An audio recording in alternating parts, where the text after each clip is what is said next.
going to teach you a very simple trick you can do to soften up the skin of a model that you may have. I've had a couple people ask me how I personally do it.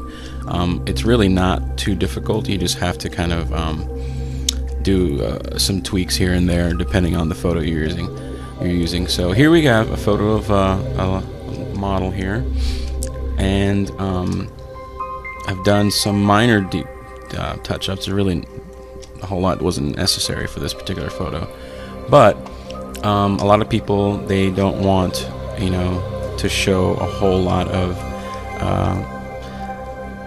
really minor things. To me, it doesn't necessarily matter too much. You've got, you know, some little tiny little hairs here. You've got some pores and stuff with the skin. I mean, it's natural. It's going to happen that way.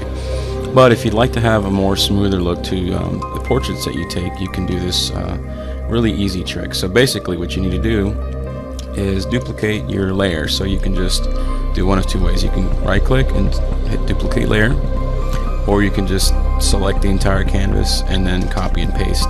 Either way. So now you have two layers of the exact same thing. What you need to do is on the top layer, go to filter and blur and surface blur, and this is pretty much what does the quote-unquote magic of this softening of the skin. As you can see, when I click off of preview, it basically just kind of blurs things down to a ridiculous level for the most part. If I click preview again, it basically just kind of smooths out a lot of the surface area of the photo. It's not really going to completely remove some of this, but you really need some of that. You need some detail, because otherwise they're going to look like a mannequin and it looks really odd. So that you got two sliders here, one for radius and one for threshold. It's really going to depend on the photo that you've taken.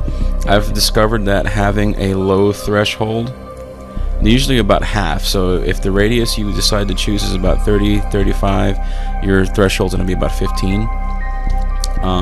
If you have a lower radius, it's basically just going to make things a little bit blotchier. See how it kind of blotch things up here. If you have a higher radius, kind of in comparison about twice the size of your threshold, it's going to be a little bit smoother. There's going to be more detail showing up, but it's going to look a little better, if you ask me. You may need to adjust it. It may need to be a lower number, like this may need to be an 8 and this may be a 16, depending on what your photo is. You're just going to have to mess with it. So I'm kind of satisfied with that. I'm going to click OK. But to me, this is a bit much. This is a lot. I mean, all I wanted was just a little bit of texture smoothing. I don't want like a whole mannequin looking thing, although it does look kind of cool. So you're going to lower your opacity. I usually lower mine about maybe 60 or 50. Really nothing too crazy. I mean, maybe even 75 in this case. And so what's going to happen is if you click off of it, see how it just kind of smooths out just minor things that would probably take a little bit of time to just paint out. The problem is you've got the hair's kind of fuzzy. I mean, it doesn't look too bad, but if you really just want to focus on the face and the skin, we need to take care of that. So basically what you're going to need to do is apply what's called a layer mask. There's a little icon at the bottom of the screen. Click on that. And what this allows you to do is to paint out or erase parts of a layer without actually completely erasing it. It's basically just like it hides it, I guess, for lack of a better way of saying it. So when you have a layer mask, to erase things you have to use a dark color. So in this case we're going to use black, but I'm going to go ahead and paint out the entire canvas. So basically it's almost like erasing the entire layer, because what I'm going to do is I'm going to take my paintbrush tool and I'm going to go back in and I'm going to paint back the smoothed out layer that we applied earlier. Oh, you have to use white, I'm sorry, to paint things back. I should have said that. So I'm just basically going to go through and just paint back, but I'm going to skip certain parts of her face. I'm not going to paint over her eyes because I want that sharpness to come through. I'm just going to go through and just do, just kind of like I'm applying, you know, a base on her face. And this is not really too tedious depending on the photo you've done and how much of the face is showing and how much it's covered up. So basically I just go through all the way. Anything that has a skin showing, I just paint over it just to make it all consistent. I mean, in this case, she just has, you know, her shoulders and whatnot.